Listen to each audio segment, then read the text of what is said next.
Big Ronnie saying if you don't watch this guy's YouTube channel, you're making a big mistake. It's vampire.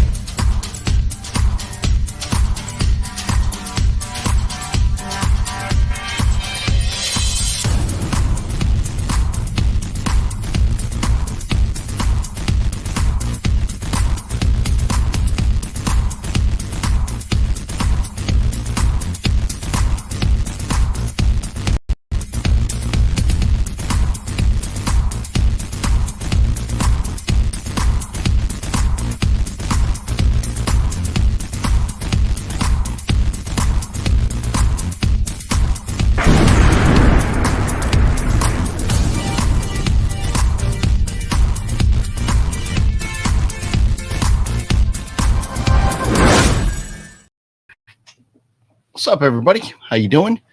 Welcome to Friday Night Live with OGP from my house, not from Las Vegas, as I had intended on being in Las Vegas all weekend, but I had something come up and I had to get back home. So hopefully you're having a good weekend. I'm doing all right. I did what I had to do, took care of all that. Unfortunately, I don't see myself getting back out to Vegas for the signing tomorrow. So I'm going to have to catch Jonathan Breck another day. Very, very disappointed about that. But I've got, these are good things going on in my life, good things, exciting things for my future. And so things I had to take care of. But it impacted this weekend. And so that's okay, because 2 weeks from now we have Creep I.E. Aftermath coming up. I'm very much looking forward to that. There's going to be just a great guest list. So going to get some good autographs there and have some fun with some video and stuff. And, I'm sure Jonathan Breck will pop up somewhere else very soon. But I am very disappointed that I wasn't able to make it out there, to that event. So things happen, but life goes on, man. And so, we went and saw Beetlejuice last night. We'll talk about that a little bit. I have recorded a review, a full reaction review, a spoiler-free reaction review that I recorded with Matt and John Ward. That I will be uploading a little bit later tonight after we're done with this, so you can see their reactions. You'll get a little bit of what I thought of the movie tonight, but you will not hear their reactions from me at all. You'll have to watch that video later on. It'll be a short one. It'll be less than 10 minutes. A little bit of fun with us where we went to see the movie, going into the movie, and then our reactions afterwards. But no spoilers. I will not tell you anything about the story tonight, so don't worry. You can watch. You can sit there and chill out and watch, comfortably, knowing that I will not ruin Beetlejuice for you. So unless you care about the score. So let me kind of what I'm thinking about doing tonight is I went through my pickups really quickly after we walked out of Zia last night. And then we went to Big Lots the other day. So I have a bunch of movies from the last couple days that I was going to kind of go through again and talk about them a little bit more while I'm not in such a hurry. But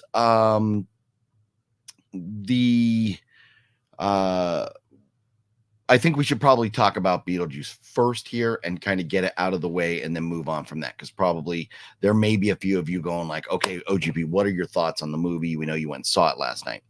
So we went in and I went in kind of cautiously optimistic about Beetlejuice, thinking it's been a long time. Michael Keaton's a little bit older. We're bringing back so much of the original cast, the original director. What's up, Robert C? How you doing? And I see a lot of you in there. I'm going to get to your comments in just a moment. But with so many things being similar from the first, you've removed a couple characters, added Jenna Ortega. So cast-wise, the cast is phenomenal. So you're looking at it going like, okay, I think we're going to get some, maybe some Tim Burton goodness. And unfortunately, I will just say this. I walked out of the theater a little underwhelmed. I think a lot of their jokes missed, and in my opinion, and the story, while it had, I mean, there was a lot of gorgeous shots and scenery in the town and everything, but the story was not compelling for me. I did not care what happened next. I was kind of bored, and that's a bad thing. So, it was beautiful. It was shot great. The acting was fine. The score, because you have Danny Elfman back to do the score. So, I mean, all these different elements that made it gorgeous to look at. I give it a 5 out of 10, just a straight 5 out of 10. What you take all these great things, great score, great music, great acting, great actors, great scenery, great effects, all these great things you take and you put together, and then the story falls flat. I was underwhelmed, and it's disappointing. I had hoped for so much better. I had said a few days ago, if the original was a 10 out of 10, I'm expecting this to be like an 8 out of 10. And, or hoped it would be an 8 out of 10, but it just, wow. And I'm not even lying at all. There was one point in the movie where John Ward poked me, in the shoulder, not like, or anything crazy, but poked me in the shoulder and was like, dude, wake up. Because I had like literally dozed. I was struggling. It was so boring. And for a movie to be an hour and 44 minutes to be boring was a little tough. I have seen a couple other reviews now, and people are like, oh, the nostalgia, even Wet Movie One. I understand, the nostalgia factor for him, he liked that. It was cool, but the nostalgia wore off like in like 10 minutes into the movie. Once you're like, what are we doing? Let's get to a story. Let's do something here. So the nostalgia was not enough for me. The nostalgia is part of the reason that I give it the 5 out of 10. And I think people are just like, oh, we love Michael Keaton. Or apparently it's Michael Keaton Douglas now, because he's ditching his stage name, going back to Michael Keaton Douglas, or his name was Michael something Douglas, but he couldn't be Michael Douglas because to be in SAG or something, you couldn't have the same name. And there already was a Michael Douglas, as we all know. So, but now Michael Keaton apparently is like, screw you all, I'm using my real name now. So whatever he's doing from here on out is not going to be Michael Keaton. It's going to be like Michael Douglas Keaton or Michael Keaton Douglas or something. But you have the nostalgia, you have all these great things, and you just come out and that's the story.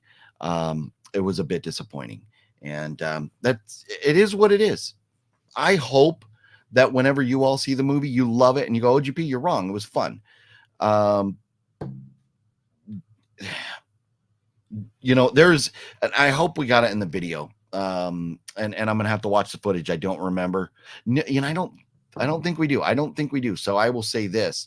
One of the folks that I was at the theater with yesterday said, this movie here is why I'm starting to hate Stranger Things. This movie, remember what they did to Ghostbusters, where they made Ghostbusters feel like Stranger Things? Yeah, fucking Beetlejuice. They're going, oh, fucking Ghostbusters can do Stranger Things, so guess what? So can Beetlejuice. There was a little bit of that in there. I mean, maybe more than a little bit. So it was a little frustrating. But that's really all I want to say about that, because I don't want to ruin it. I'm not going to talk about the story at all. I'm not going to talk about, any elements of that, any elements at all. And I see other reviewers, and this is the problem. When you get, somebody will tell you, oh, I'm going to do a review, spoiler free. I'm going to put up this. And then they start talking about the story, and it's like, shut up. I don't want to know if this actor lives or dies. I don't want to know how the story starts off or where I want to go in blind. And so I'm not one of those reviewers that's going to sit there and go through the whole movie.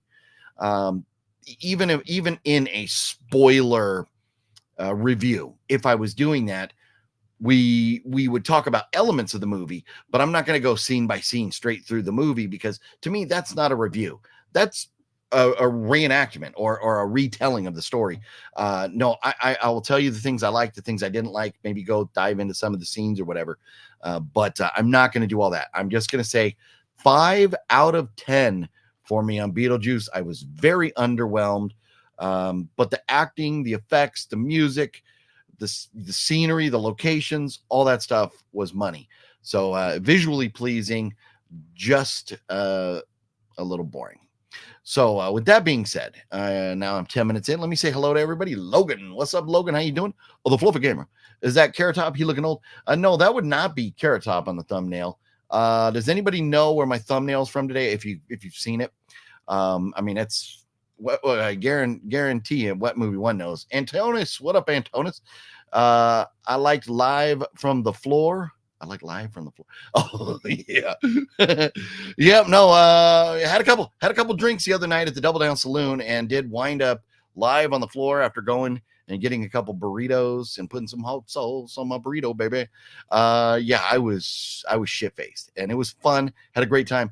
But the amazing thing, and see, a lot of people, let me say what's up to James. How you doing, James? A lot of people, there's so many beer snobs in my life, and to me, if you're a beer snob, you're just annoying. That's it. Anybody, you drink what you want, and I'll give you like 3 reasons I love Coors Light. 1, it tastes good. 2, I can absolutely pound that shit. And 3, if I stick to only drinking Coors Light all night long, I don't get hangovers. It's when Matt breaks out the apple whiskey, I am fucked. So we stuck to Coors Lights, aside from 1 shot of ass juice at the Double Down Saloon, which we had to. It was the final time. I mean, there's 2 more shows of Frank's and Dean's Weenie Roast, but it was most likely, like 99% odds, the last time I will ever see Frank's and Dean's perform as a band, because they're breaking up after 2 more shows, from what I've heard. Now, they on stage said 2 more shows, that's it, and we're done. I have not like asked them or done too much research into find out why they're stopping. But the interesting thing was, at the show the other night, there were band members missing, because they used to have, there was nights where they had 5 dudes with guitars, or like maybe 4 dudes with the guitars and a lead singer. And then the one blondie girl who's always dancing around everything, she was not there. And so there was glaring differences. They were still phenomenal. The main 2 dudes in the band, who look like kind of ZZ Top with shorter beards, they were great as always. The band was phenomenal. The music was great. We had a great time. I loved every second of it.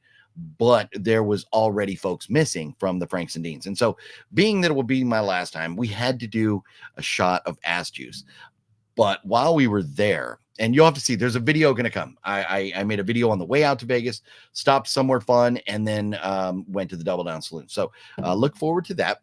That'll come up in a few days here. But we had a great time. We drank a lot of beer, went back to Matt's house, drank a lot more beer. I got shitty. I decided I was like tired, so I laid down on the floor and finished my video, and then went to bed. Woke up and went to Zia Records and had a great day yesterday. Before having to drive home after all that in the middle of the night, and I got home at 5 a.m. this morning and shaved, hopped in the shower, and went off and did what I had to do. Came home and slept until a couple hours ago. So it was a crazy whirlwind of a day. But I got done everything I need to do. Life is good, aside from the fact that I won't be at that signing tomorrow, unless I get a hair up my ass and decide to leave tonight. But man, it's driving there and back. And this is a lot of the reason, like I'll tell, like when Wet Movie 1 and I discuss if we're going to go to certain conventions or whatnot, I'm like, I have to drive all the way over there. I have to drive all the way back. So from my house to Vegas and back, we're talking probably $60 in gas, and then to get his autograph tomorrow's $50. So really, and then the $18 I spent on the Funko. So between the $60 in gas, the $50 signing, and the $18 on the Funko, I'm up to like $130 for that autograph now. That I wanted to spend $50 and $18 for the Funko at $68. That I'm down with. So just putting in the financial aspects of going out there and back tonight. And Matt's like, you can come back if you want, but I would have to go out there tonight. I would have to go to the signing, spend tomorrow night, and then come back Sunday and all that traffic. Sucky traffic out tonight, sucky traffic back on Sunday on top of it all. It's too much. So unfortunately, I'm going to miss that. Let's see here. Cocatina, what's up? I'm really disappointed because I thought tomorrow was National Cinema Day. Then the employees at movie theater said no. Interesting. And I remember you had mentioned that. I haven't looked into it at all, but hey, National Cinema Day is nice when that happens. And I don't know when it is, honestly, to be completely honest. What's up, OGP? Hope you're doing okay. Robert, I am doing well, sir. Doing very well. Let's see. I still bought movie tickets for Beetlejuice for this Sunday, but don't want to know anything till I see the movie. And that's, I won't, I'm not going to say anything else about it. Even in the review video I put up later on tonight, there won't be story details at all. So I would love to hear your thoughts on the story after you do watch it Sunday. So maybe Monday night or something, if you jump into the live stream here, which will be live this Monday at 7 p.m. like normal. And I'd love to hear everybody's thoughts, anybody who's seen it. But we still don't want to do spoilers. We'll give it a good week or so before we talk about anything with spoilers. Heard it's not as good and rather wait for yes. So I recommend, that's what I recommend is if money is an issue for you, watch it on streaming. Wait for streaming. That's my recommendation. But then again, everybody has, if you are a massive Beetlejuice fan from the first one, go see it in a theater. Why wait? Just go see it. But if money is an issue, you'll be fine. That's my opinion. And let's see here. Heath B's in the house. What up, Heath B? I'll leave for a while, then come back later because I don't want my expectations through. Yeah. And sorry about that. And I know I'm a little bit behind now, but don't worry. I'm not going to say anything else about it. Castle Freak. No, I don't think. I got to go back and look at my. I gotta go look at him now. I don't think this one's Castle Freak. Let me see. Oh, you know what? Yep, wrong day. Yeah, it is Castle Freak. My fault. But I was thinking it was somebody else. I couldn't remember who I had. Who's tomorrow? But these are just placeholder like thumbnails until I put something else up. Because when I create the video, I gotta have something. So, yep, Castle Freak. There you go. I don't know. I've drank a lot of Coors Lights before and gotten hungover. You're lucky. Well, Logan. And so here's the thing. I've been drinking Coors Lights for like 30 years. So maybe that's something to do with it. But Coors Light, man, when I was in the Marines, there was like the Marine Corps nectar right there. Matt, get the boy OGP the Funko. Well, and that's where my thing is with this autograph. And I brought the Funko home. I thought about going over to Nightmare Toys yesterday and asking him, can I leave this with you and get it signed? But that takes all the fun out of it. I wanted to see him again and discuss the Creeper's balls. So, I wanted to be there. And so that's why I chose not to go ask Nightmare Toys to get it signed for me. So I'll see Jonathan Breck again. I'm sure he'll do more conventions, and we'll see him in the near future, and I'll get it signed. Did the banana song play in Beetlejuice 2? Antonis, I consider that a spoiler, whether they did that or not. So I'm not going to answer that question. That is a story detail. I'm not going to answer it. Watched a first time watch family movie last night called Harold and the Purple Crayon. Have you seen it? I have not, Antonis. Have not heard of that movie. Jenna Ortega said it herself recently that we need new antagonists in movies. At this rate, we will see Matilda 2 with the original cast as a cash grab. Yes. No, I know it is, the lack of ideas in Hollywood, man, sucks so much. Look at this. Speaking of Web Movie 1, another guy who recently saw, and no spoilers. We're not doing spoilers. No, we're not even talking about Beetlejuice anymore. But another dude who saw Beetlejuice, the Wet Movie 1 in the house. Yes, so I had something come up, and so yesterday turned out to be an adventure. Because of all the drinking I did Wednesday night at the Double Down Saloon, I didn't get out of bed until 1 o'clock yesterday afternoon. Got showered and cleaned up, and then Matt and I went and picked up John. We went to Zia Records, and then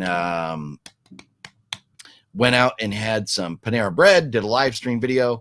I'd never been to Panera Bread before. It was pretty good. I enjoyed it. And then we went to the movie, and when the movie was over, I went back to Matt's house, picked up my stuff, dropped John Ward off on the way out of town, left Vegas at 1 a.m., got home at 5 a.m., and I had to go take care of some things this morning. So, man, it turned into a whirlwind of a day.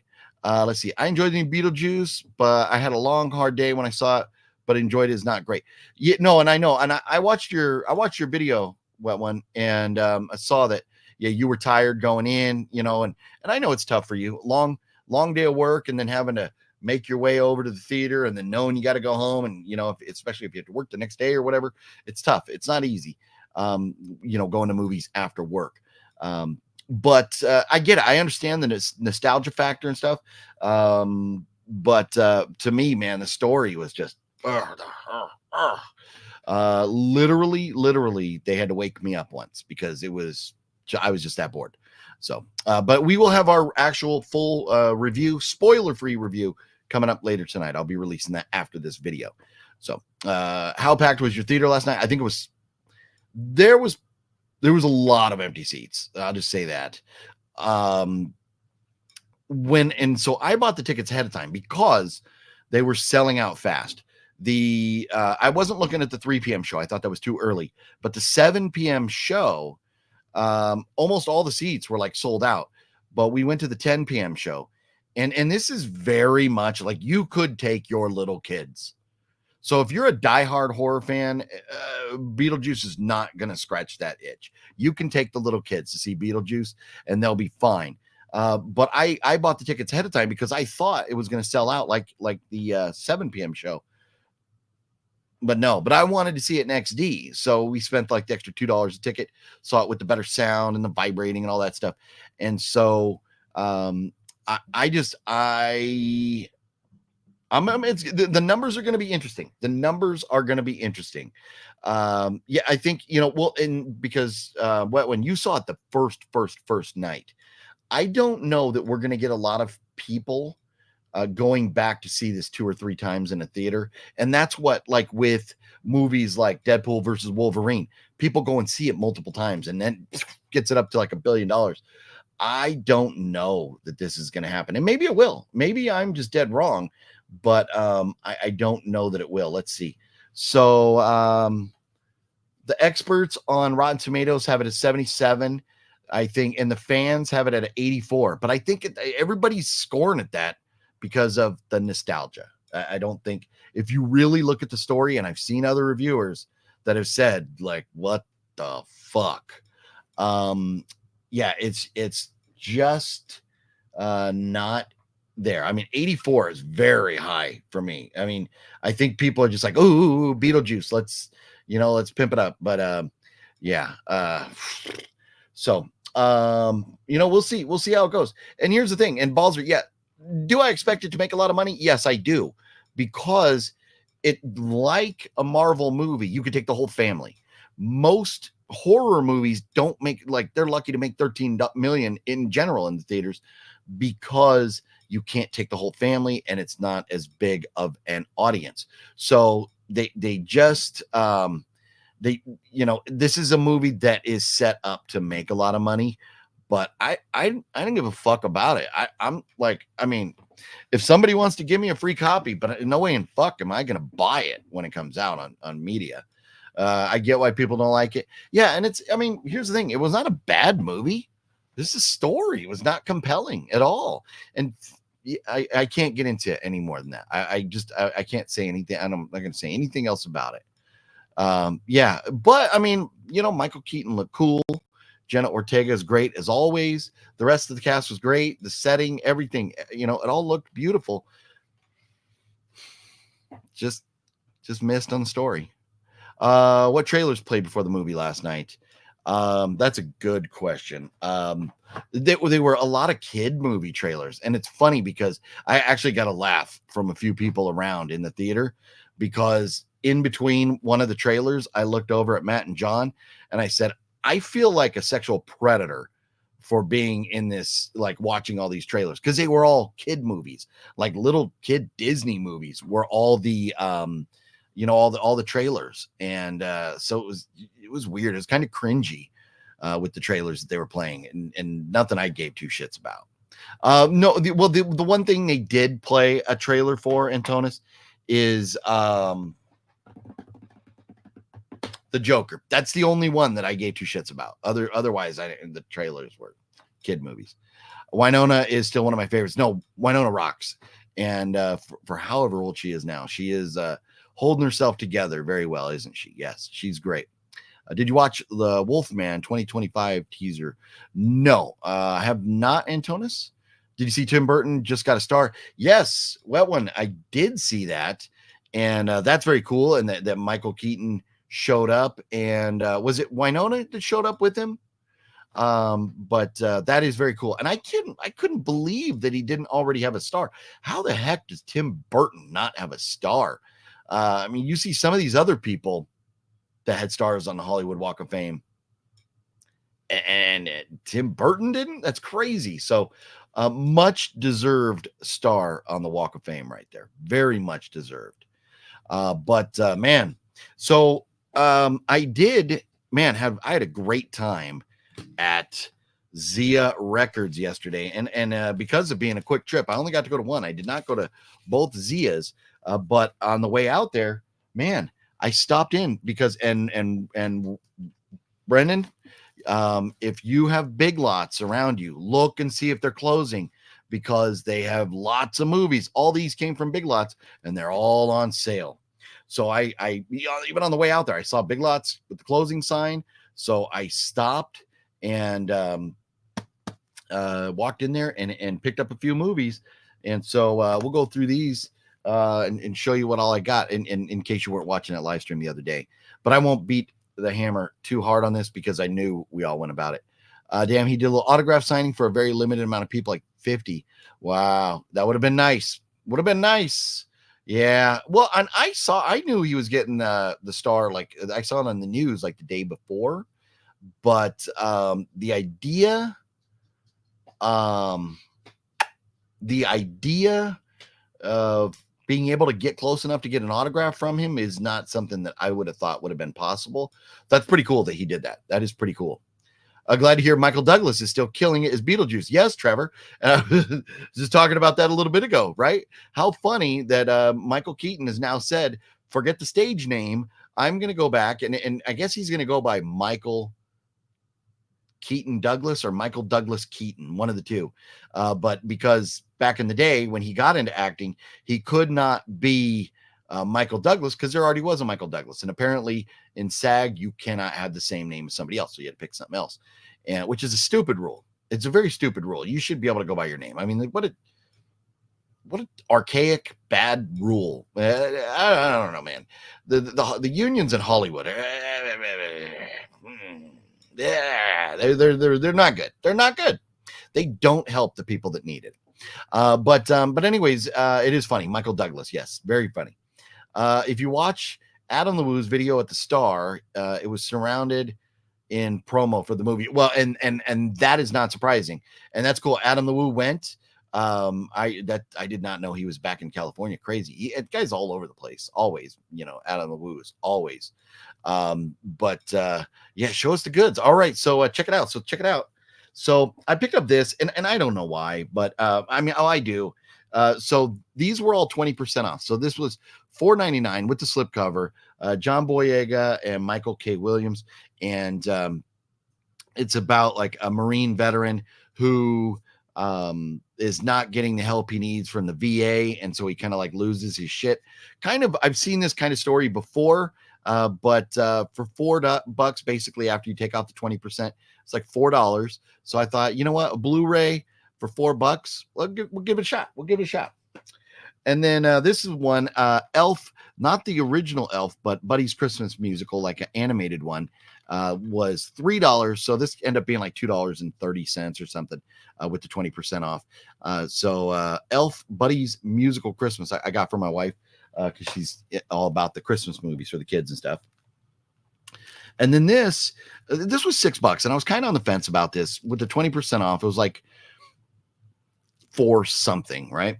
But Christian Bale, Woody Harrelson, Casey Affleck, Forrest Whitaker, Willem Dafoe, Zoe Saldana, and Sam Shepard. That's an amazing cast. I've not seen this movie, so for $4 something cents for a Blu-ray for all them, I thought sure. And then Mile 22 with Mark Wahlberg, and I think this was. I took the package off this because I heard the disc shaking around as I took the plastic off, so I could put the disc back in there so it didn't get scratched up. Which the disc is fine. I think this was $3.99, and so I paid $3 or thereabouts for this. $3.99, $4.99, I can't remember. And then this, look at this, Jack Reacher Steelbook at Big Lots, a Jack Reacher Steelbook. This was $8, I think, and so 20% off. I paid like $6. It was like $6 for Jack Reacher Blu-ray Steelbook. So very happy about that. And then Becky, look at this, $3.99 for Becky. I did not own a copy of this, and to get this, so for like $3 after the 20% off, just over $3, that's a steal. And then this one, Break with Steven Dorff. Don't know much about this, but also has Tom Berenger and produced direct by Gabe Torres. But anyways, don't know much about it, but $3.99. I thought, what the heck, we'll roll the dice on it. And then these two are probably the coolest of the bunch, in my opinion. The Superman trilogy here, 1, 2, and 3, and then Superman 4 over here. So this was $10, 20% off. Came out to be $8 for the first 3 movies on Blu-ray, and this was $6, so like 4 something. So it was like less than $13 for all 4 movies, the Superman. So love that. So man, what an awesome haul from Big Lots. Just stopping in because this big sign out in front says closing, because Big Lots is closing like 150 stores around California. I think that's the number. It's a lot of stores. Might be 200, might be 250, but they're closing a lot of stores. So if you're in California and you have a Big Lots near you, look and see if they have sale on movies, because I was blown away how many movies they had there. I miss Dollar Tree movie hunting. They really fell off the past year or two. Yes. No, James. And believe me, I loved going to Dollar Tree. I got so many Dollar Tree movies around here. I think I got a couple. No, Pandorum is not, but like Pale Door, that's one I got there. Or right here, Panic, had that at Dollar Tree.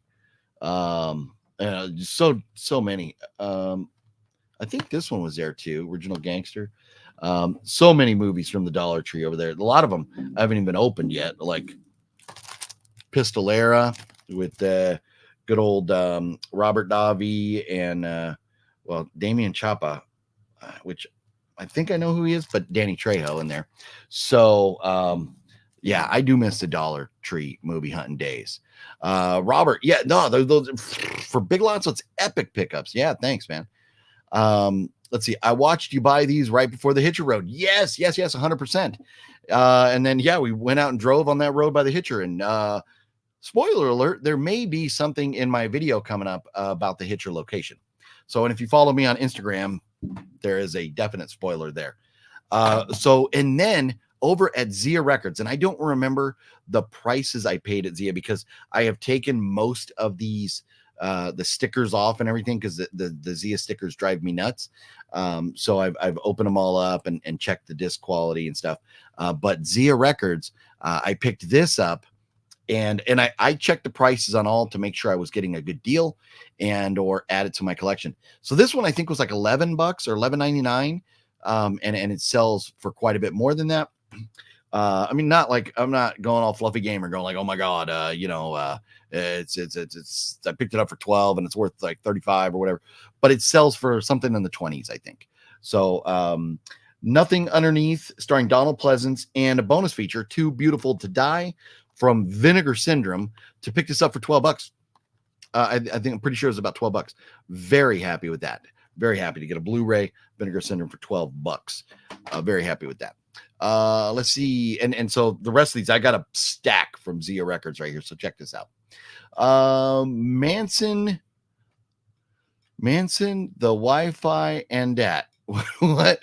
Nice. I think I'm getting that right. Manson, the Wi-Fi and that. Hey, OGP, you and the family are, I hope you and the family are well always. Just a quick question. Don't you think the reason why cinemas are dying is because of noise in the cinemas? I do think the noise in the cinemas is part of the reason, but the bigger reason I think cinemas struggle is price. When the idea that you could sit home and stream something for like free, or even if you had to pay, even let's say you rented something right when it comes out and it's $20. So $20, you're at home, you can pause it, you can go to the bathroom and not miss anything. You don't have to worry about noisy people around you. And man, the crunching of the food and stuff drives me nuts. The talking on phones or whatever, all that, those distractions drive me nuts. But being in the comfort of your home is nice. And with the quality of TVs and surround sound systems and stuff nowadays, it is sometimes you just want to stay home and watch a movie. But snacks and stuff too. I mean, like you go in and it's like you just for yourself, you want a popcorn, you want a drink, and you want a candy. You're spending over $20. So now you've spent like $15 on your ticket. You're getting close to $40 to watch one movie, and that's just for you. Imagine if you took a date. Now you're like $50 or $60, or you took your family. You might be spending close to $100 to watch a movie that you could have saw at home for even brand new for $20, or wait a little while and you could watch it for free. I understand why people don't want to go, but when you have a movie like Beetlejuice that it's going to be a while before it comes out, and if you're interested in seeing it before it gets spoiled and you hear all the details, you kind of gotta go. So there's a few movies that I'm like, gotta go, or it's just so exciting that I'm like, I don't care, I'm going to drop some money, I want to go see it. But there's not a lot nowadays. There's just not a lot, because so many remakes or unoriginal scripts or bad movies. It makes it hard to want to go spend that money. So there's a lot of different factors, but definitely noise is part of it. Yes.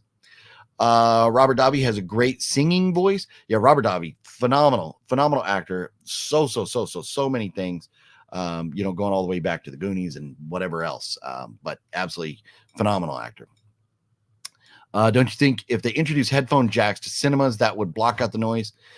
I think maybe headphone jacks might be a cool thing. It would drive me fucking nuts. I go to the theater, I want to sit and relax. I don't want stuff on my ears. Now, I understand a younger generation is all about having earbuds in all the time and stuff. So if that was an option for people to be able to choose that would be cool. But when I'm in the theater, I want the surround sound. I want the full experience. And I would not want headphone jacks, but I like the idea. I do like the idea. I read on Deadline today, Warner Brothers has spent over $90 million on Beetlejuice advertising so far. Wow. Well, they got a lot of money to make up. To get that movie to break even. And I'm sure it will at some point, but we'll see. Long run, we'll see. Mario, what's up, Mario? How you doing? Antonis, I read somewhere they interviewed Gina Davis and she declined to be in the movie because she didn't want to look like a remake. And with Alec incident, he's staying away from everyone.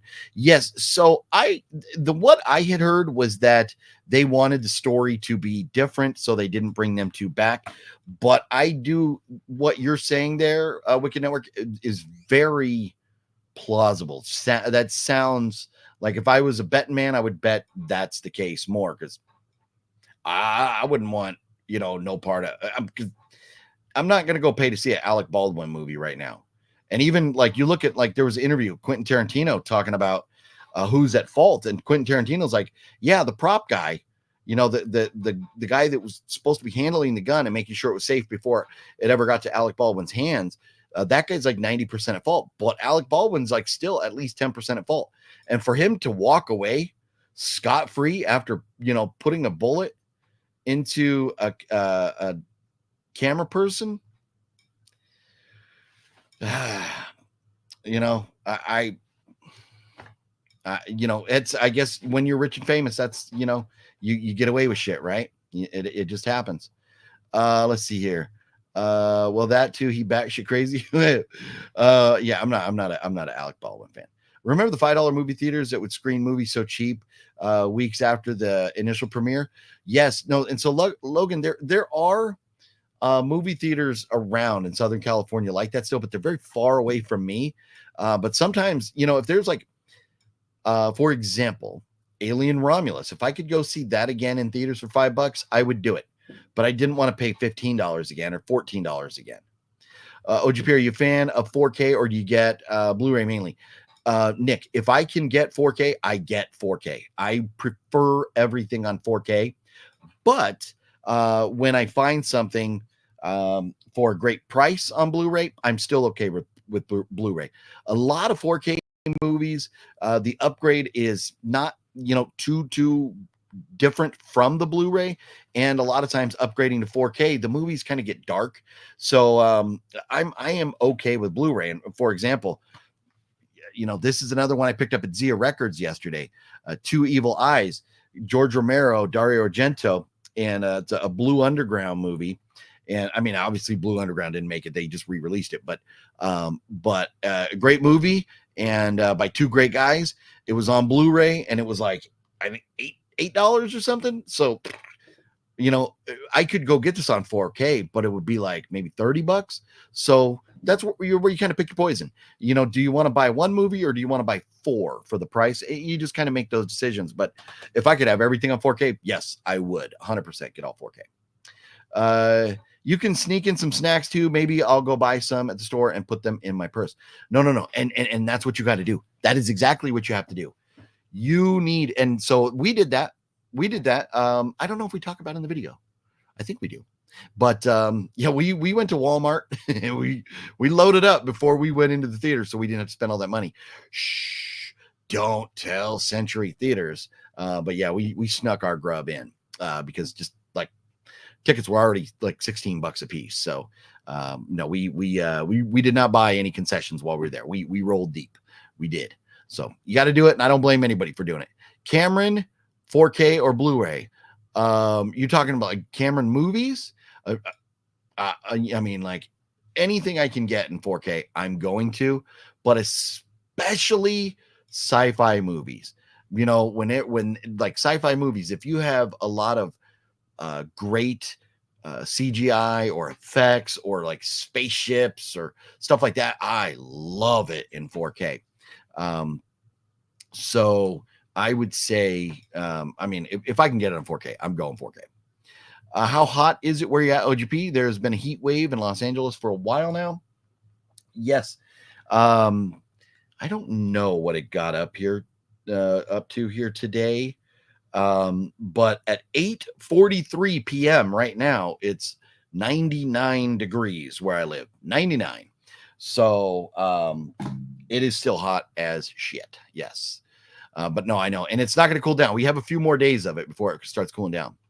I bet more people would pay to watch Alec Baldwin fist fight Quentin Tarantino. That would be a great fight. And that's the difference. Kids see actual violence now due to the internet. They're not limited to movies now. No. See, and that is the key. The world is changing, and so many people don't want to sit through a 2-hour movie. They want to watch a 2-minute TikTok video or something. And that's where they get their entertainment, just scrolling. I love a great story. So for me in movies, I need a good story. And that's kind of why Beetlejuice was disappointing. I did not feel the story was compelling at all. Are you mainly shopping in person or do you get Blu-rays online? So Logan, for the most part, I shop in person, and that's where, so I have my list and I could go online and buy all of these, most of them tonight. There are a few you can't find, but for the most part, I could just go order them. But I love the chase. I love going out to Zia Records or Amoeba or, Big Lots, wherever, and finding movies in person. And I like finding them like that. It's part of the fun. And so, but now I do have 8 movies coming from the Vinegar Syndrome sale from a week ago. And so things like that, yes, I'll buy because unless you go to, a convention where Vinegar Syndrome has a booth, but Vinegar Syndrome apparently jacks up their prices at conventions and stuff and kind of, charges more and stuff. So you get them on the sale when they're cheap from places like Vinegar Syndrome. So I'll buy stuff like that. And every once in a while, if I can't find anything, I will break down and buy it online. But I much prefer in person. James Cameron's 4Ks, notorious for plastic looking AI image tweaks. Interesting. That's something I would have to go and really pay close attention. I don't know how many I have, and I would have to go actually look for it. But that's interesting, Trevor. Very interesting. OGP, do you have the movie Harley Davidson and the Marlboro Man? You know what? I don't think I do. And if I did, it probably would be in the garage. But I don't have it right here. No, I've heard of the movie, and I don't know that I've ever seen it, but I'm familiar with the title. But so anyway, so back to Vinegar, back to the Zia Records pickup. So first we had these two, Nothing Underneath and Two Evil Eyes. I'm thrilled to add those. And then this one was fun. Halloween Night. When I forgot to take a sticker off. Shame on me. Halloween Night. This was $11.99. I was on the fence. Looking at this, I thought $11.99 was a great deal. I had no problem paying that much money for it. Halloween Night, the effects are done by the legend Tom Devlin, who I'm pointing at the poster. You can't see it, but the After Dark, I'm in his movie. But he did the effects in this movie. It is an asylum movie where Tom in the past had done some work with the asylum. But it, let's see, what else drew me into this besides Tom Devlin's effects? I don't really remember because I don't remember anybody else, but a Halloween movie. I love the holiday themed movies, and I do not own this, and something that Tom had a hand in, and for the right price, I picked it up. So Halloween Night says in 1982, Christopher Vale was sent away after his family was brutally murdered. 10 years later, on Halloween Night, he returned. So we might be ripping off Michael Myers a little bit. Might be, but who cares? Give me a good story, even if it has elements of other movies and stuff, that's fine. Here's a movie that I have not taken the stickers off because I think I'm going to change out the case here because this one, these stickers don't ever come off well. So The Mailman, and this was $1.99 in the Thrills and Chills bin. And it's a mailman with an axe in his hand. So I thought that looked pretty cool. It's an Anchor Bay film from 2007. So not like, the great era of Anchor Bay movies, but Anchor Bay movies typically are watchable. And so for $1.99, I was like, I'm rolling the dice and picking this up. So Mailman with an axe in his hand. Love it. Let's see here. Tyler, what's up? How is Kane hotter in Friday the 13th compared to him in Hatchet? So, I think like budget wise, the Friday the 13th movies had a lot more money and they're better. I think the Hatchet movies are, you could tell a quality difference between like the Friday the 13th, even though some of the Friday the 13th movies are pretty bad. I think they're still on a different level than like Hatchet or what the movies, a spinoff of the Hatchet movies about Kane Hodder's character and stuff, whatever those, I can't remember what they're called. But it's the name of the character he played in the Hatchet movies. He's okay. Kane Hodder's a great actor. But those movies are not on the level. Now, the first Hatchet movie is a fun movie, like the whole like Bayou New Orleans thing and stuff. That's great. But you can't compare it to the Friday the 13th, in my opinion. So, but I would still, if you're a horror fan, if you have not seen the Hatchet movies, check them out. And and then to me, I don't know. I don't have them all. But I know I have a couple, and they're worth having. But I wouldn't pay a lot of money for them. But Friday the 13th, because Wet Movie 1, fortunately, I am very, very lucky and love me some Wet Movie 1. For all I was doing is helping a friend, and he decided pay me with this amazing Friday the 13th box set right here. But the Hatchet movies, they're definitely worth checking out if you haven't seen them, in my opinion. In Halloween 82, I was 1 month old. Damn, I feel old now. Wicked Network. I wish I was 1 month old in 82. Halloween is a pagan night, but kids still want to dress up and ask for candy. So I just stay home to give out candies to the trick-or-treaters. So, and here's my outlook on that.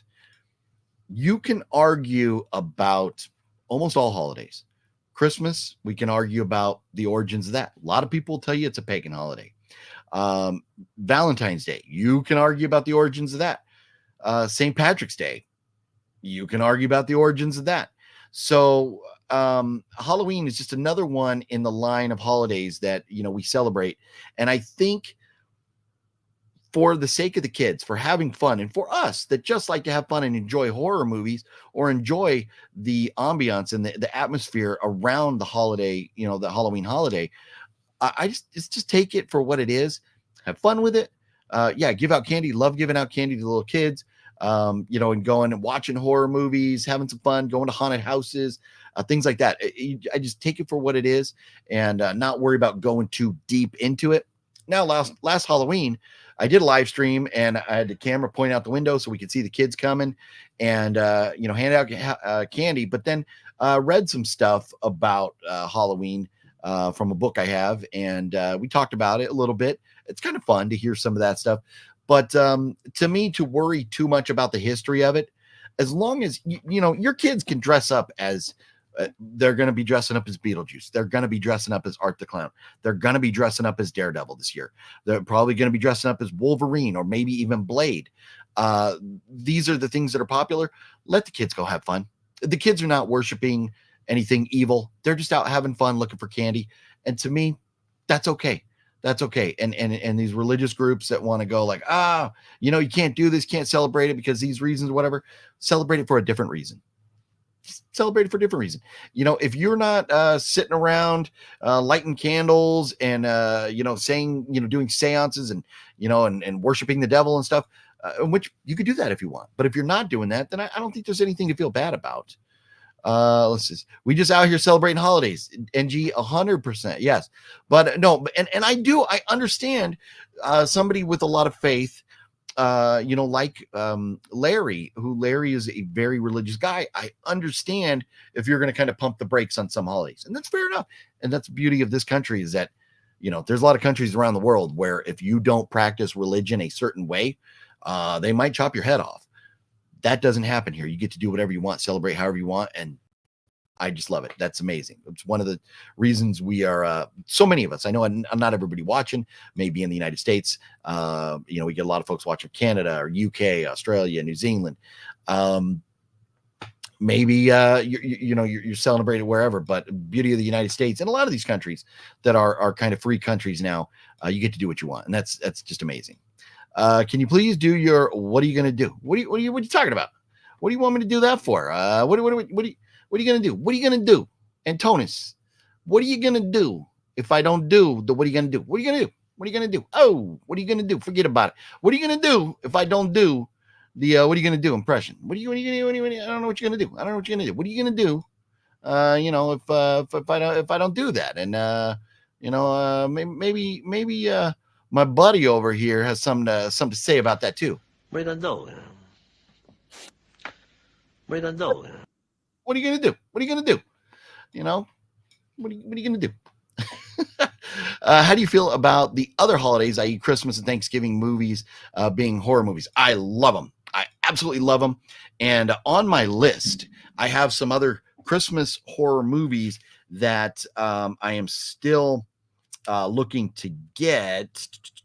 Trying to remember some of them. Let's see here. Bloody Christmas is one I want to pick up. Dead Snow, not really Christmas movie. Let's see, Elves, but that's only on VHS still. Inside 2007 is a Christmas horror movie. I know there's more. Nutcracker Massacre is what I'm keeping an eye out for. Red Snow. I'm not sure if that, I can't remember if that's a Christmas movie or not. Santa's Sleigh. Looking for Santa's Sleigh. And then To All a Good Night. And Thanksgiving. I do want to get a copy of the Thanksgiving horror movie that came out. What was it, last Thanksgiving that came out? With what's his name? I always forget his name. I just remember McDreamy from like Grey's Anatomy back in the day. But I love him. I'm all about it. And I got Thanksgiving over here, and I've still never watched those. The box set for the movies Thanksgiving. I need to check those out. I'm not religious, just more aware of stuff. But I like seeing kids in their Halloween costumes, and I'm with you 100%. You know, I don't, and I haven't really dove too much into like religion or anything here. I know every once in a while we get into politics. A lot of people don't like that. Fair enough. I understand. I respect that. But I don't really get into religion here where I am at with my beliefs and stuff. But I love seeing kids have a good time, right? You want to see kids have fun. That's what it's all about is the kids out having fun, dressing up, getting candy, and, you know, being responsible, making sure mom and dad check the candy, make sure there's no bad stuff in it. But that's what it's all about. That's what Halloween's all about, in my opinion. And we get like, man, we get the Great Pumpkin Charlie Brown, and then we get the Charlie Brown specials, like from, you know, with Christmas and the Great Pumpkin and the Thanksgiving one. They're great. I love the like Charlie Brown, like Peanuts cartoons. They're great. I believe we're just celebrating dead saints in all major holidays. We'll see. And that's another element to it. I respect people who don't celebrate holidays, but don't kill my party. 100%. Yes. And I mean, like, you know, like All Saints Day, the idea of celebrating maybe the dead or remembering the dead and stuff. So it doesn't have to be like an evil thing, right? Do you have All Through the House? That's a good question. Let me see. Almost Alley Cat. All creatures were stirring. All souls. No. I have All the Creatures Were Stirring, but not All Through the House. Man, is that a good Christmas movie? Am I adding to my list, Nick? Am I breaking out my pen right here and adding All Through the House? I don't know if I know that movie or not. The name doesn't sound familiar to me. Has anybody seen Satan's Little Helper? I've seen that, Satan's Little Helper, which my S's are over there.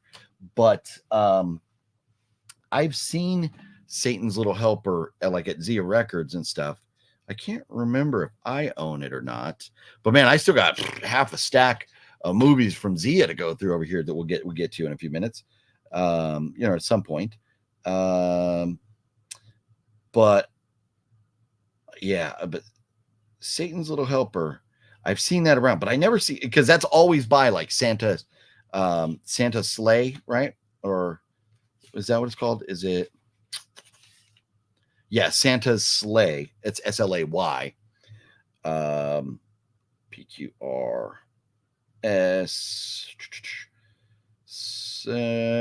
Satan's Little Helper. I have it on my shelf. I just haven't watched it, I don't think.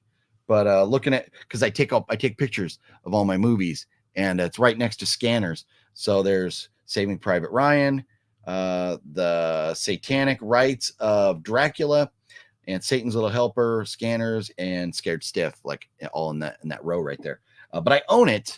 NG, is it good? I need to know. Maybe that's what I put on the watch list for tonight. Let's see here. House of G Fam, what up? Bill Goldberg is great in Santa's Sleigh, fun flick. I know, and that's what I need to get that. Robert, me and Rachel will see Beetlejuice next Sunday. Right on, and that's, yes, I remember that. I hope you enjoy it. You said you like Charlie Brown stuff. What DCOMs do you like? DCOMs. Disney Channel original movies. Tyler, I don't know that I've watched Disney Channel original movies. Typically, and I like the Charlie Brown movies because I saw them as a kid. These are nothing that I've like experienced for the first time recently. if I'm watching movies now, typically they're horror or sci-fi or like crazy action flicks. Disney Channel, I don't know if there's anything. If you have recommendations, I love it, and that's why I got my list that I put movies on to check out if there's stuff that I should watch. But Disney Channel, I don't think I've ever watched an original movie there. Now, we have Disney Channel.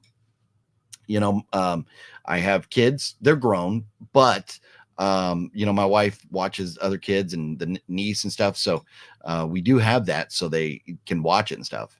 I like it. I believe it's a Halloween movie. Nice. I will pull that out tonight and check it out. Favorite Cartoon Network shows.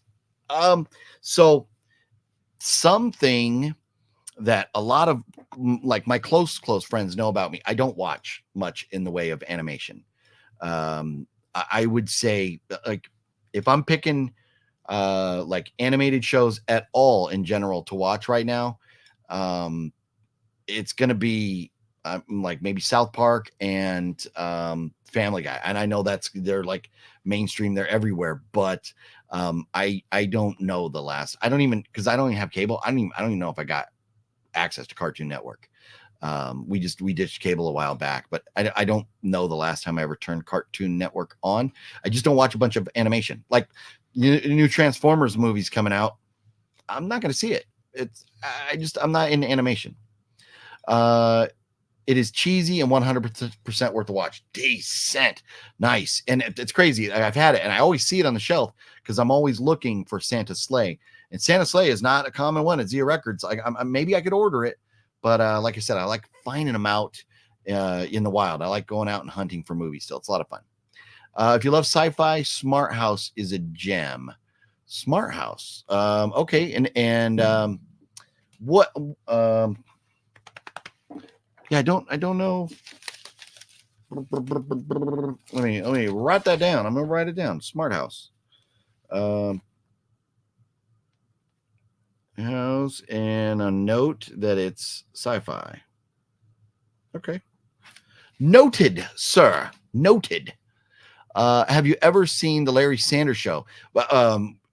I mean, we're going back a long time with the Larry Sanders Show. I do remember watching Larry Sanders Show and it being very funny. You know, one show kind of similar that I never really gave much or paid much attention to was Curb Your Enthusiasm. And recently I watched a few episodes of that. And that was pretty hysterical. But Larry Sanders, man, he's passed away now, right? Rest in peace, Larry Sanders. But that was a very funny show. He was a very funny guy. Halloween Town, Halloween Town's one. I mean, that's like, I think we're targeting kids more. I seem to remember that not being like, you know, I like, if it's a good movie, it's a good movie. But if I'm gunning for stuff, I'm going for like hardcore horror stuff. Will you do another live stream on Halloween night this year? That's the plan. That is the plan. I don't know from where, if I'll be sitting here or somewhere else or whatever. But we're doing videos every day, so I should be doing a live stream on Halloween. Yes. Dude, Curb Your Enthusiasm is the best. Yeah, dude, he is so hilarious. Larry David, man. Oh my God. And yeah, just whether it's just videos of them talking or whatever, but when you put him and Seinfeld in the same room, oh my God. So yeah, that show, I don't watch a lot of sitcoms. And so, you know, I don't get into them. But when I was out in Texas, Justin was like, dude, you need to see Silicon Valley. And I got hooked. And so I've watched the whole series of Silicon Valley now. And it was phenomenal. Love the ending. It was great. And him and Matt are really trying to get me into Blue Mountain State, which is kind of fun, but I like Silicon Valley a lot better. My comedy, I would love like Curb Your Enthusiasm or like Larry David Show or like Seinfeld more than the really raunchy comedy, kind of like Blue Mountain State. But that stuff could be fun too. But let's see. Do you like the movie Wrong Turn? Yes, I think I've only seen the first. I might have seen the second one. I don't remember, but I have them all. I just haven't watched the whole franchise yet. But the first one's great. I love Wrong Turn. So let's. I'm gonna get back into some more of the Zia Records pickups and kind of talk about these a little more. And I know we went through them last night, but anybody who wasn't there, or kind of maybe explaining a little more. But the initiation, and this is something that one of you all recommended to me, the initiation, and it's been on the list for a while. But then seeing it with Mountaintop Motel Massacre, I was like, oh, a twofer. And I think it was $11.99. I think I paid for this. It was like 12, maybe $13. But again, Anchor Bay and Initiation is supposedly really good. And John Ward said Mountaintop Motel Massacre was pretty good too. So there you go. Look at that. And it's a cool, I like the artwork on this, the way they set it up, like drive in, like a double feature there. And inside you get the movie plus the like extra, like a bonus artwork thing here. So I love that. I love getting little like goodies inside there, inserts and stuff, slip covers and all that stuff. That's all part of the fun of the physical media. So I was very happy to pick this up.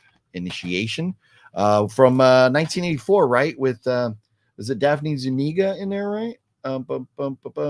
Yeah, Daphne Zuniga, and directed by Larry Stewart. Let's see the other one. Do I recognize anybody else from the other movie? No, I don't really recognize any of the names in the other one, but there you go. Jason X is one of the best Friday the 13th. So for me, my favorite, I like the OG stuff. So the first one is always, and I know it's not Jason Voorhees, it's like his mom, but the first Friday the 13th. And then I think after that, I like part 2. And then I think I like 1, 2, and it's 6, 4, and 3. Toss them up in the air. And then after 6, 4, and 3, probably go 1, 2, 6, 4, 3, and then 5 in that order. And then the rest of them, they are what they are. They're fun. They're definitely worth watching and stuff. But I like the older stuff, and I'm an old guy, so that's maybe why. You hang with John Ward. He's made some Christmas horror. Trevor. So yes. So John Ward, long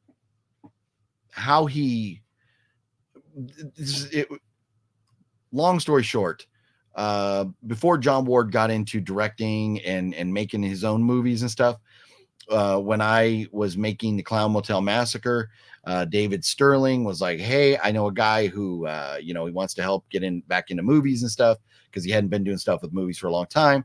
So I said, yeah, give me his number. So John and I talked. John ended up coming, and John Ward on my movie that I didn't direct. I hired a guy to direct it. But my Clown Motel Massacre movie that's coming out, John Ward he was the killer clown. So, and then after that, he went and made Xmas. But if you watch Xmas 2, you will see yours truly in Xmas 2, and I will be in Xmas 3 as well. So, yes, and his Xmas movies, like even Nightmare Christie on her podcast, she reviewed, I think, Xmas 2, maybe one of them, but she enjoyed them. And so Matt was the cinematographer. He was the cameraman on Xmas 2. So yeah, we're all about it. Speaking of Jason, The Dull Edge of the Axe was a great film. It was yes. So Balzer brings up a great point.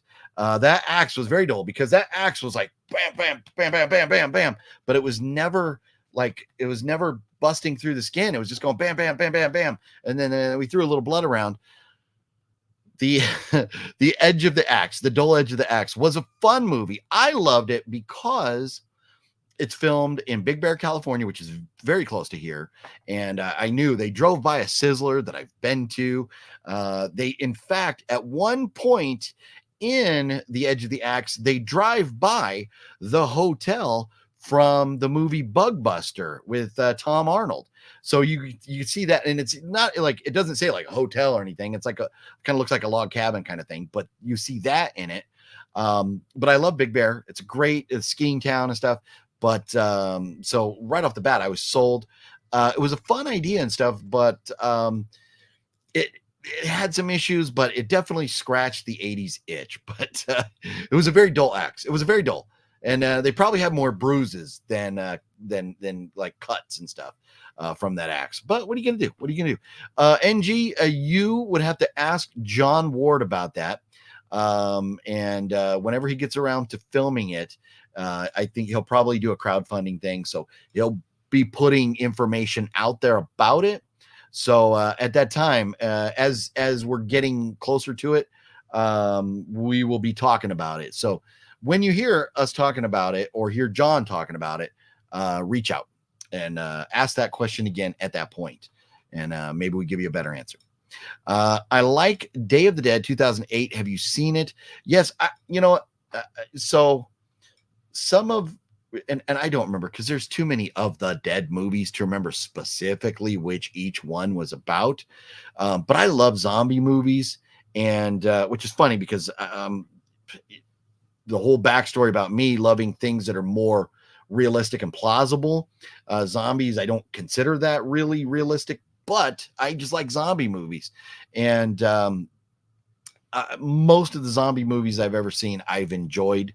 But and even remakes and stuff, I don't mind them. I don't mind them. There's a couple bad ones out there, but my favorite zombie movie of all time, right there, Train to Busan. I love that movie. Absolutely love it. And there's some great zombie movies out there, but Train to Busan, man, is so fucking wild, man. Absolutely love it. So the next one, Dark Ride. Now, this, I believe I just put on my list not too long ago because I was looking for movies that are related to like Halloween, not just Halloween night, but like haunted houses or theme parks and stuff like that.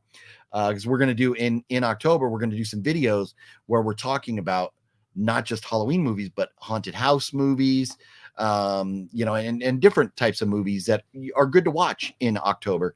And this is definitely one of those types because it revolves around like a theme park, as you can see down there. But Dark Ride, that was on the list, and I was able to pick that up. And it's also one of the 8 films to die for. Most of those are pretty good. Jennifer Have, what's up, Jennifer? How you doing? And since I haven't talked about it in a little bit now on this stream, so let me just mention. So I had mentioned yesterday I had to come home today because I had to do some things. I should be in Vegas right now, but I had some stuff to take care of today. So I am back home, and unfortunately, I'm going to miss the Jonathan Breck autograph signing tomorrow. I'm very disappointed about that, but just is what it is. I had something come up today that is an exciting opportunity for me for the future, exciting part of my future, hopefully. And I had to get back to take care of this. And so I had to come home, but so won't be in Vegas, not in Vegas tonight, and won't be back this weekend. Hopefully very, very soon though. Matt said come back whenever. So hopefully we'll be very soon back there. Yeah, I know. I'm sorry. Believe me, I am bummed too. Who's going with you to Creep I.E? Well, Wicked Network. So I know, Jennifer, I am so bummed. Believe me, I am so bummed. We and even Balzer is very bummed too. Balzer message. He's like, I hope you're going back because very much looking forward to that. And I just, because I was up from all day yesterday and went and saw the movie and then left Vegas at like 1 a.m. and got home at 5 a.m. and didn't get to go to bed. I had to take care of all this stuff, and I didn't go to bed till like 11 o'clock, and then I slept until like 6 today. So I'm not able to get back. So it's unfortunate. The Boy series. Now, so I have on my list. Oh no, that's Boy Meets Girl. So I think I own the Boy or Boy movies. But I don't think I've ever watched them, Tyler. I don't think I have. It's there's so many, and trying to watch as many as I can. But I just think that's a franchise I haven't gotten to yet. I'm sure he'll be at a bunch of other conventions. Yes, Jennifer, and that is why if I didn't think I was ever going to see him again, I would be on the way back tonight. You'd be watching me drive through the desert again. but he will be at other conventions. That's a shame. I would have had you sign my boobies. P.S. I'm a man. Nice. It's awesome. Hey, man. Yeah, I'm sorry. Are you going to be there, Metal God? Are you going to be there? I want to be there so bad. I want to, but I mean, what I had to do today was like, I had to, at some point down the road, hopefully I can tell you all what's going on, but right now I can't. But hopefully one day, because of all this stuff, my life gets really fucking good. That's all I'm saying about that. Another movie I picked up there, The Fair Hair Child. And this is one that I picked up because it was, Anchor Bay. And I think just the price was right. Created by Mick Garris. There you go. Mick Garris rocks. And I'm trying to see if there was anybody else in it or anything, but this was in the clearance bin, so I got this for a great price. I think it was also $2, so I grabbed that. Now this one I am so happy because I mean, and it's not like really rare or nothing, but the house is October built. I didn't realize I only had the second one. I did not own the first. And so now I have both of these, and I hope someday they make a third because I love both of these movies. The house is October built. If you need like a movie or want to see a movie about people going to haunted houses, it's really dark and twisted, this is great. This is great. Haunt is another good one. If you like Haunt, you'll like this. But House is October built. Love this and love the sequel. So thrilled to get that. I have Vikings and Pats for Sunday. Ooh, you know what? And how did the game go tonight? Eagles came back and won, huh? Wow. What a crazy game tonight. I was watching a little bit of the Packers-Eagles game tonight. And it was back and forth, but the field was so sloppy. And that's why the NFL needs to stop this shit of making these teams go and play in Brazil. What the fuck are we doing playing in Brazil? You got people that buy season tickets. You're taking away their opportunity to see their team, making them play in Brazil on a shitty field. And I just hope, I hope nobody got hurt because they were slipping and falling all over the place tonight. It was a mess. That was fair because both teams had to deal with that. But just those shit field conditions, at least when they go play in like Wembley or they go play in Germany, the fields are usually pretty good. But like, come on, man, this shit in Brazil, I hope they don't go back there, or they tell that like stadium, get your shit together because you're going to get these players hurt and ruin seasons just because they had to go play in a shitty field. That's a bummer, but crazy that the Eagles pulled that off, man. 29-34, Eagles win. I know one friend, one person. I haven't talked to her in forever and ever. So I can't, truly say, oh, she's a friend. But a girl, Tasha Takosa, who is in Clown Motel Massacre with John Ward, movie that I produced. I am the executive producer of that movie. It's going to be coming out. It's not yet. Just chill on that. It's coming. But Tasha is a huge Eagles fan, and I think she is Brazilian, but she went to Brazil. She was at the game tonight. So like, that's pretty damn awesome. Like going to NFL games anywhere is cool, but especially like if you are Brazilian, to see an NFL game of your team in Brazil, that's pretty badass. This weekend, as far as the games go, that's gonna be interesting. You think Jordan Love was injured? God, was it from the field? Oh man, I hope not. I hope he's okay. But let's see here. We'll take a look at the games. NFL games this weekend. We got to get back to that. We got to get to predictions. So already I hate the fact the Chiefs won, and I'm not a Chiefs fan, but I hate Taylor Swift like with a passion. She annoys the living fuck out of me, and to have to see her stupid ugly mug on the camera all game long, it drives me nuts. I will not watch an NFL game where the Chiefs are playing until her and Kelsey break up, or she just gives up and pretends she's like is done pretending she's a fan. But so Chiefs win and Eagles win. So now we have, I thought there was a game tomorrow too. I see Sunday. So there's no games tomorrow. It's just yesterday and today. So Steelers, Falcons.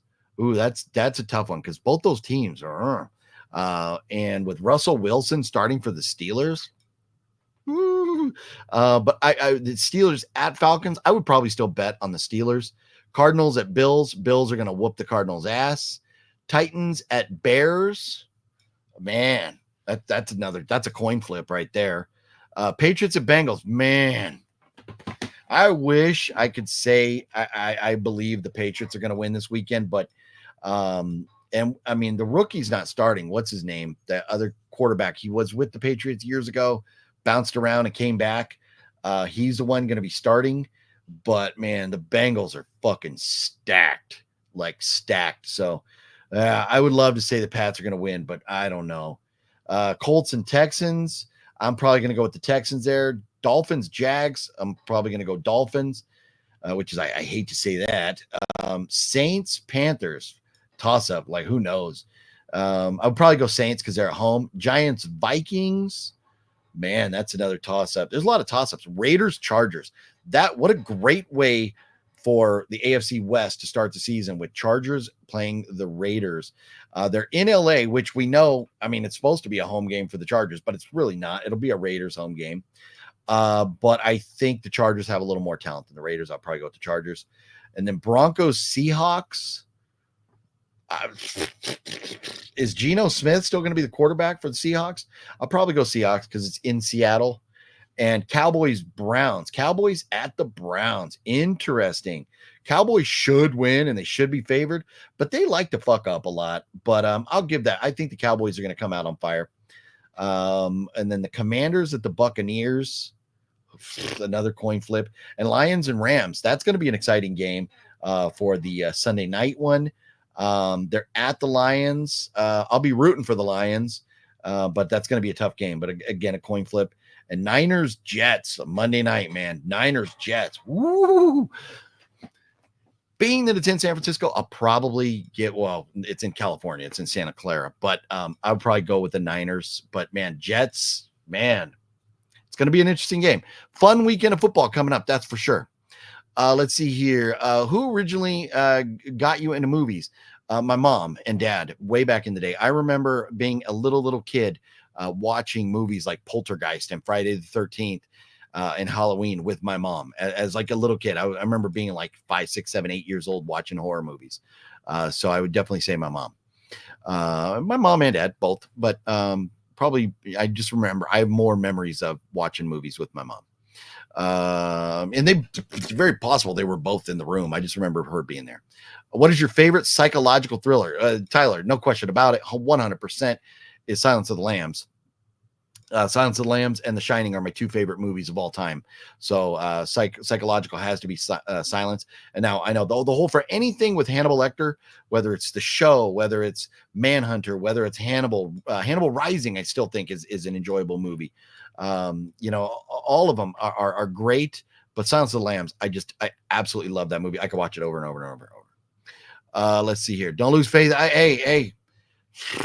You know what? I'm just being realistic. Rookie quarterback who's not starting, but rookie head coach, a lot of young players. Just being realistic. It is what it is. We just need some continuity and finding out what the frustrating shit for a Patriots fan over the last few years is that knowing that Belichick did not want Mac Jones as a quarterback. That was a Robert Kraft thing. And so being that he was kind of forced on him, that was really, what kind of blew everything up there. But if Belichick didn't go, okay, well, fuck you, Kraft. I'm going to hire Matt Patricia to be my offensive coordinator when he's a defensive coordinator and fuck over Mac Jones. Because Mac Jones is a rookie, was in the Pro Bowl. Mac Jones as a rookie was legit, and I think he can be a great quarterback somewhere. Unfortunately, it's not going to be in New England. Now, New England does have another great rookie quarterback who probably at some point during the season will start, but who knows? Just just being real. I'm not expecting a Super Bowl win this year, but you never know. I mean, when Tom Brady stepped in, it was like, oh shit, season's lost. We just lost our quarterback. We got this young kid, Tom Brady, who was the whatever draft pick that he was, and the rest is history. So you just never know, but I'm just being realistic. I will always support you because we have the same views. Antonis, no, we do. When it comes to like life and politics in general, family values, that type of stuff. Yes, we do. You're in Minnesota. Are you? Oh, so you won't be won't be seeing Jonathan Breck tomorrow. And are you a Vikings fan then? Is that your team, the Vikings? So I don't even know who the quarterback is now. Didn't what's his name leave?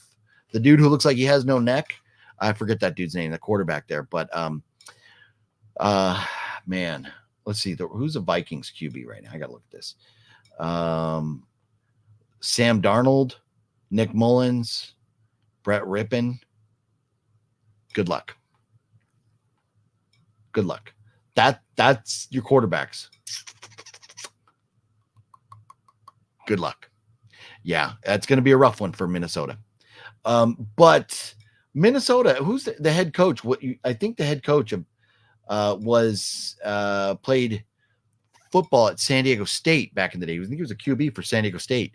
So kind of like root for him. Hey, but you're in a division with Detroit, who's looking pretty good, and Green Bay, who's looking pretty good. Now that division is up for grabs more than it ever has been now that Aaron Rodgers is out of there. But that it's going to be a tough road to hoe. Just being real with the Vikings there. OGB, should I buy the Howling Cube from Vinegar Syndrome? I've never seen it. Thought about adding it to my order. Nick, I watched it, and I just recently watched it because I'd never seen it. I thought it was a messy movie. The story was kind of, it was not impossible to follow along, but just the editing and everything was so sloppy and goofy. And at times you're like, what's going on at the fight scenes with the werewolves and stuff? They used the same shots a lot. It was like they were limited on their effects budget. So one fight or attack scene early in the movie, you see the same fucking shot later in the movie because maybe a limited budget or something. I did not enjoy it, and I would not spend Vinegar Syndrome money on it personally. But I know a lot of people that do love it. I think John Ward enjoys it, and I know a lot of other people that enjoy The Howling too. So you might, yeah. And look, Trevor likes it. I just thought it was a mess. It was messy. Christopher Lee is great. But yeah, it was a mess. It was a mess. Lots of boobs. If you want that, there you go. Mario pulling for his Niners. Yep. And I think they're going to win. If I'm a betting man, I think they're going to win. Do you have a favorite horror comedy? Ooh, maybe Dead Alive. Maybe Dead Alive or horror. And I think of another horror comedy. I mean, Evil Dead is always great, right? But maybe Dead Alive might be. Dead and Breakfast is also amazing. It's a tough question. I want to watch some and could use some recs. The movie Rec. Is that what you're talking about? I really want to see the movie Nosferatu when it comes out on Christmas. Yes, that one looks good. Robert, the trailer for that looks great. The Patriots are definitely going last in the division this year. Thanks, Balzer. Rub that in a little bit more. Yeah, Kirk Cousins left. Yes. Sabatru Vikings always give away their star players. Yeah, now is Kirk Cousins? Did he go? Where is he now? He went somewhere.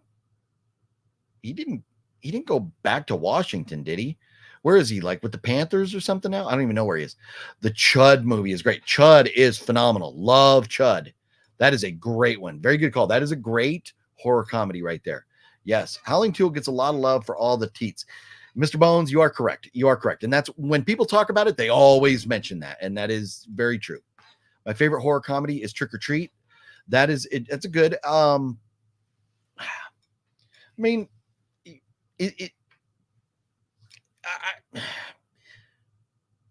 when I think of horror comedies, I mean, Trick or Treat's I love Trick or Treat.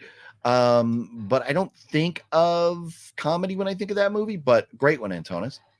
Haven't seen Dead and Breakfast. Thanks for the recommendation. I'll add that to my list. Dead and Breakfast. Yes, it is. I always see it at Zia Records. It's like not a very rare or uncommon, but I think you might be able to watch it like on Tubi or something. But it is fun. And see, and Jennifer, that's what I was kind of, I don't really consider Trick or Treat a comedy, but I mean, all horror in a sense, like I watch horror movies. I laugh at them all the time. So almost all of them, in a sense, make me laugh. But I don't know that I really consider it a comedy.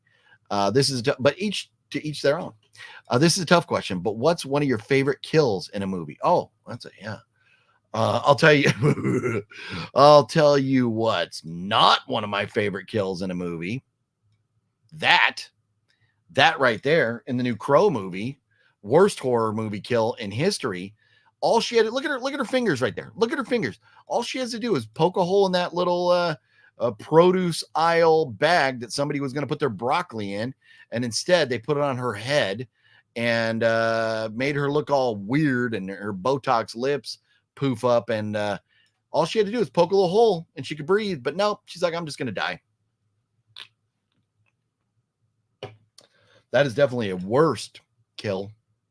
Oh, I got a good one. Here's one. I don't know if it's my favorite, but one of my all-time, definitely in the list, probably in the top 5 all-time favorite kills in a horror movie was when Jenna Ortega got killed in X. She goes running out that door. Bam! Amazing. Loved it. I mean, X had some great kills. Alligator, that the dude, the pearls like smashing up, his blood's flying all over the front of the van. Amazing. But out of the whole movie, Jenna Ortega, when she goes running out the door, it's the best. Absolutely love it. Balzer. Oh, he went to the Falcons. Is that where he went? Okay. So, well, hey, then maybe I'll have to rethink my pick for this weekend with the Falcons. Who are they playing again? Because I think I said that one was a toss-up. Where are you, Falcons? Oh, Falcons Steelers. Ooh, now that game became interesting. Yes, yeah. You see, yeah. Maybe because it's in Atlanta, maybe I give that one to the Falcons now. Maybe the Steelers are going 0-1. Females in Hollywood need to chill with the injection and Botox. It's getting bad. I know. And the thing is, you don't like, I don't know anybody that I've ever seen do the Botox lips and go like, oh, you look better, just like, and to me, I'm not a huge fan of girls putting on tons and tons of makeup. Girls get crazy with it, wind up looking like clown face and stuff. You can see through the makeup to know if a woman is beautiful or not. And so to me, that stuff, one of the funniest, if you haven't seen Silicon Valley, oh my God, there is Botox injections that take place in that movie or in that TV show that are fucking hysterical. The Silicon, if you've seen it, you know what I'm talking about. But I don't want to spoil it for anybody, but there's a scene in that show that it's great. It's great with the Botox. Slither is one of the best comedy horrors. Okay, nice. I don't know if I've seen that. Let's see here. OGP next month will be 2 years since I started watching and commenting on your live streams. Nice. Very cool, man. Time flies, huh? Really, really flies. Yeah, that is from the new Crow movie. I mean, if you know anything about the Crow, the Crow and Shelly, the girlfriend, are gonna die. That's just the way it goes. But her hands right here, all she had to do is go and poke a hole in that bag and she could breathe. It was just that's the dumbest kill. Unpopular opinion, but Bride and Seed of Chucky is my favorite horror comedy. Nice. So I think Wet Movie 1, I don't know if it's his favorite or whatever, but he's all about, I think, Bride of Chucky. So there's nothing wrong with that. It might be, if you were to take a vote, it might be an unpopular opinion, but there's nothing wrong with that. Ronnie Yu is great. Bride of Chucky, Freddy versus Jason. There you go. Evil Dead Part 2 is good comedy horror. Yes, anything Evil Dead, just take anything in that franchise. It's fun. I love Bride of Chucky, Trevor.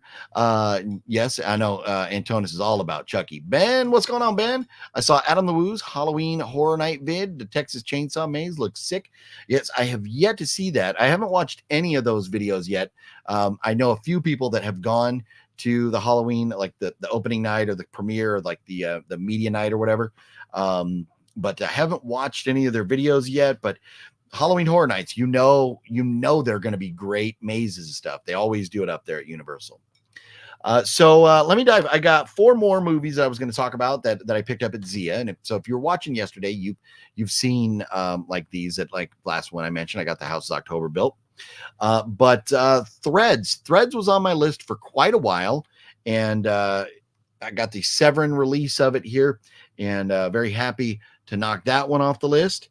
And then Mask Maker, this makes me sad right now because Jonathan Breck, and I should be there seeing Jonathan Breck tomorrow, but Michael Berryman and Treat Williams also in this Mask Maker, man. But how about this? We're talking about Howling. I got 5 and 6 right here. It was $5 for the two, so $2.50 a movie. So Howling, 5 and 6 right there. They're gonna be so bad. Yeah, I didn't care for 2. I understand why people like it, but 3 was trash. I've not seen 4, but now I got 5 and 6, and oh man. And then Chained. This one, I saw the trailer for this as I was watching a movie the other night, and Vincent D'Onofrio as like a bad guy looked very good. So I added this to the list. They had it for $3.99, so I was able to get that for $4. So pretty happy with those pickups right there. Pretty happy. Behind the Mask, that is a good one. I've got that. Yes, that is a good one. Yes. I like movie Staying Alive. Ha ha ha ha. That movie right there. But anyways, everybody, it has been fun tonight. I'm going to wrap it up because I do need to get the review of Beetlejuice. I'm going to put it up. It's got no spoilers. We just talk about our score and general thoughts, but we do not talk about the story at all in the Beetlejuice review that I'm going to be uploading a little bit later tonight. So Vincent was great in Men in Black.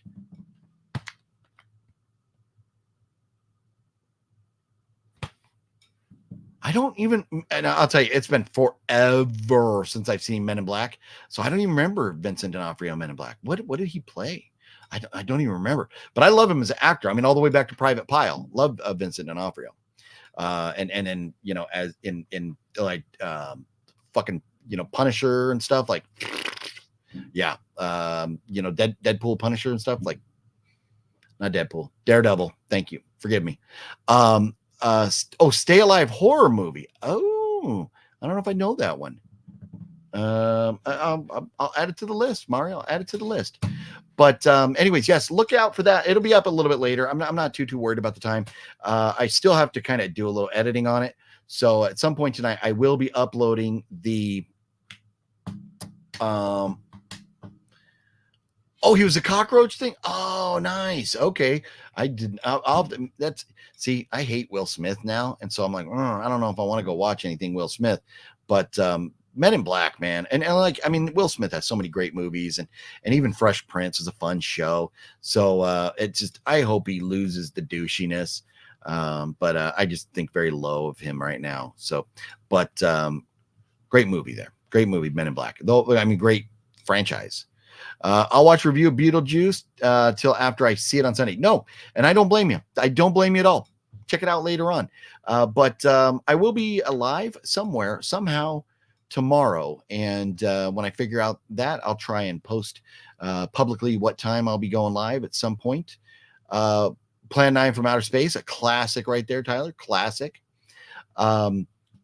but I don't know when or how that's going to be. But look forward to the upload video from Matt, and John Ward and I going to see Beetlejuice last night in a little while. But thank you all for watching, and football fans, enjoy your first weekend of football this year. And don't forget, please, the Ultra Terrestrials. It's a new YouTube channel I'm taking part in with Master Chaos.